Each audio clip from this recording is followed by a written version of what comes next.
இங்கே பாருங்களேங்க.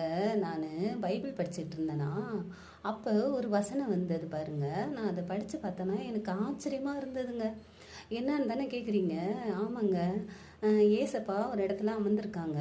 அப்போது அந்த பரிசேர் சதிசேருன்னு இருப்பாங்கல்ல, அவங்க வந்து ஏசப்பா கிட்ட அவங்க சீசரெல்லாம் குறை சொல்லுவாங்க. என்ன போதகரே, உங்கள் சீசர்லாம் கை கழுவாமல் சாப்பிட்றாங்களே, இதெல்லாம் நியாயமா அப்படின்னு கேட்குறாங்க. நம்ம முன்னோர்கள்லாம் இப்படி செஞ்சதில்லையே, அவங்கெல்லாம் எல்லாத்தையும் கையெல்லாம் கழுவிக்கிட்டு சுத்தபத்தமாக தானே சாப்பிடுவாங்க, இவங்க அப்படியே சாப்பிட்றாங்களே அப்படின்னு கேட்குறாங்க. உடனே ஏசப்பா சொல்கிறாங்க, ஆமாம், நீங்கள் வந்து என் சீசர்கள் வந்து கை கை கழுவாமல் சாப்பிட்றது உண்மைதான். ஏன்னா வாய்க்குள்ளே போகிறதெல்லாம் தீட்டுப்படுத்தாது, வாயிலிருந்து வெளியே வர்றதை தான் தீட்டுப்படுத்தும் அப்படின்னு சொல்கிறாங்க. உடனே அது ஆச்சரியமாக இருக்குது. எப்படி வாய்க்குள்ளே போகிறத தீட்டுப்படுத்தாது, வாயிலிருந்து வர்றது தீட்டுப்படுத்தும் அப்படின்னு நானும் யோசித்து பார்த்தேன்னா அதுலேயே போட்டிருக்கோம். பாருங்க, நீங்கள் வந்து கையை கழுவி சாப்பிட்றீங்க, கட்டத்தக்க சுமையானதை கட்டி உங்களுடைய ஊழியக்காரங்க மேலே செலுத்துறீங்க. ஆனால் நீங்கள் ஒரு விரலனாலும் கூட தொடுறதில்ல. உங்கள் முன்னோர்கள்லாம் கை கழுவுனாங்கன்னு சொல்கிறீங்க, ஆனால் இதை வந்து மறந்துட்டீங்க அப்படின்னு சொல்கிறாரு. உடனே அவங்க கேட்குறாங்க எப்படி அப்படின்னு. பாருங்களேன், நம்மளே பாருங்கள், அந்த மீன் கறி அது இதுன்னு எல்லாமே சாப்பிட்றோம். நம்ம டாக்டர்கிட்ட போனாலும் என்ன சொல்கிறாங்க? என்ன வேணாலும் சாப்பிடுங்க, உடம்புக்கு நல்லது அப்படி தானே சொல்கிறாங்க. ஆனால் பாருங்களேன், ஒரே வார்த்தை தான். நீங்கள் ஒருத்தவங்கள பார்த்து ஒரு வார்த்தை சொல்லுங்களேன், அவங்க ஒரு வேதனையில் இருக்கும்போது ஐயோ அப்படிலாம் இல்லை அப்படின்னு சொல்லலாம். இல்லை, ஒருத்தவங்க சந்தோஷமாக இருக்கும்போது படக்குன்னு ஒரு வார்த்தை கேட்டால் அவங்க சாப்பிட்ற நிலைமைக்கு போயிடுவாங்க. இல்லை, அப்போ சாப்பிட்றது வந்து தீட்டுப்படுத்தாது, சாப்பிடலாம். ஆனால் வார்த்தை வந்து ஒருத்தவங்களை அழகாக கஷ்டப்படுத்திடுங்க. ஒரே வார்த்தையில் அவங்க இருதயத்தை கொண்டு போட்டுருவாங்க. சில பேர் பார்வையிலே கொண்டுருவாங்கங்க. ஆமாம், அப்படின்ற மாரி பார்ப்பாங்க. இவங்கெல்லாம் ஒரு ஆள் அப்படின்னு ஒரு பார்வை பார்ப்பாங்க பாருங்க நம்மளை.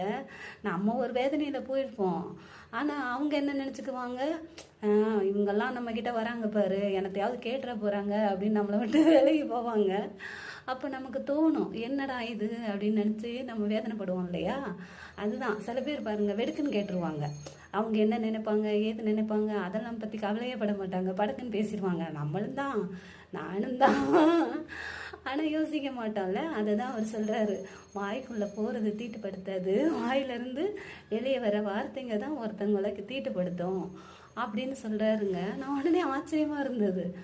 ஆமாங்க, நாங்கள் ஒரு நாள் கஷ்டத்தில் இருக்கும்போது அப்படி தான், நம்ம இதுக்கப்புறம் உயிரோடு இருந்து என்ன பண்ண போகிறோம் அப்படின்ற ஒரு வேதனையில் இருக்கும்போது ஒரு அக்கா எங்கள் வீட்டுக்கு வந்தாங்க. வந்தோடனே சும்மா பத்திரிக்கை கொடுக்கறதுக்கு தான் வந்தாங்க.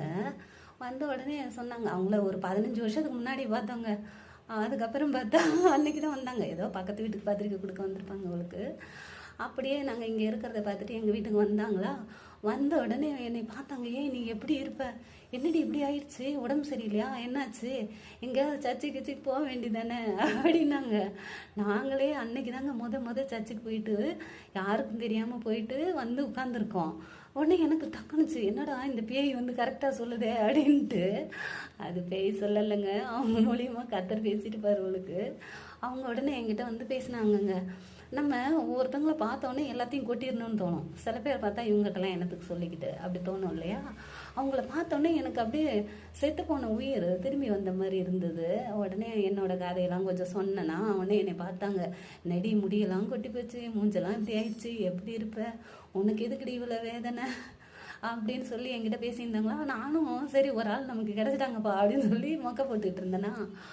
அப்புறமா அந்த அக்கா சொன்னாங்க, எல்லாத்தையும் தூக்கி போடு, கழுதி எண்ணத்தை கொண்டு வந்தோம், எண்ணத்தை கொண்டு போகிறோம், தூக்கி போடுறீ, நாங்களாம் இருக்கலை, அப்படியே நெருப்புனா சுற்றுவா போகுது. ஆமாம் அப்படிதான்டா அப்படின்னு சொல்லிட்டு கிளம்பி போய்கிட்டு உன் வாழ்க்கையை பாரு, தூக்கி போடுறீ. அவங்க வந்து சில பேரை உதாரணத்துக்கு சொன்னாங்க, அவங்கள பார்த்தீங்களா, இவ்வளோ பார்த்தியா, அவங்களாம் இருக்கும்போது நீ ஏண்டி சாகணும் அப்படின்னு சொல்லி கேட்டாங்களா.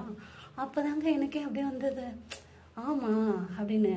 அன்னையிலேருந்து என்னோட உடம்புல இருந்த வலி, மனசில் இருந்த வலி, நம்ம மனசு வலியாக இருந்தால் உடம்புல நோய் வந்துடும் பாருங்க, மனசு நல்லா இருந்தால் நோய் நம்மளை விட்டு போயிடும் பாருங்க. அந்த ஒரு வார்த்தையில் எனக்கு மறுபடியும் உயிர் வந்ததுங்க. ஆமாம், நம்ம எதுக்கு சாகணும், நீ எல்லாம் உயிரோடு இருக்கும்போது நான் ஏன் சாகணும் அப்படின்னா, நம்ம 4 பேர்த்த கொல்லணுமா ஒழிஞ்சு நம்ம ஏன் சாகணும் அப்படின்னு ஒரு முடிவு எடுத்தேங்க. அதை என்ன இதுக்கு என்ன அந்த கதை அப்படி தானே சொல்கிறீங்க. ஒரு வார்த்தையெல்லாம் நம்ம சாகிற நிலைமைக்கு போயிடுவோம், இன்னொரு வார்த்தை உயிர்ப்பிக்க வச்சிருது. அது தாங்க ஏசப்பா சொல்லியிருக்காரு. அப்படியே போன இப்படி ஒரு பாட்டு பாடுறேன் கேளுங்க. பச்சை பசும் புல்வெளியில் என்னை பந்தி அமர செய்தவரே, 2 மீன் 5 அப்பமும் பிட்டு ஆசிர்வதித்து கொடுத்தவரே. ஐயா 2 மீன் 5 அப்பமும் புட்டு ஆசிர்வதித்து கொடுத்தவரே. 5000 புருஷர்கள் உண்ணும் மீத 5 கோடை நீரை எடுத்தே.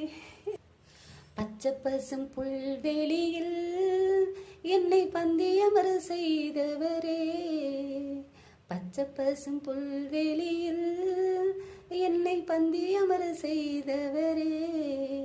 2 மீன் 5 அப்பமும் புட்டு ஆசிர்வதித்து கொடுத்தவரே. ஐயா 2 மீன் 5 அப்பமும் புட்டு ஆசிர்வதித்து கொடுத்தவரே. 5000 புருஷர்கள் உண்ணும் மீதம் 7 கோடை நீரை எடுத்தே. 5000 புருஷர்கள் உண்ணும் மீதம் 7 கோடை நீரை எடுத்தே. அதிசயம் செய்தவரே, உம்மை ஆராய்ஞ்சு பார்க்க போறேன். பெரிய அதிசயம் செய்தவரே, உம்மை ஆராய்ஞ்சு பார்க்க போறேன். பச்சை பசும் புல்வெளியில் என்னை பந்திருக்க செய்தவரே, பச்சை பசும் புல்வெளியில் என்னை பந்திருக்க செய்தவரே. 2 மீன் 5 அப்பமும் புட்டு ஆசிர்வதித்து கொடுத்தவரே. ஐயா 2 மீன் 5 அப்பமும் புட்டு ஆசிர்வதித்து கொடுத்தவரே. ஆமென். அல்லேலூயா. பாய்.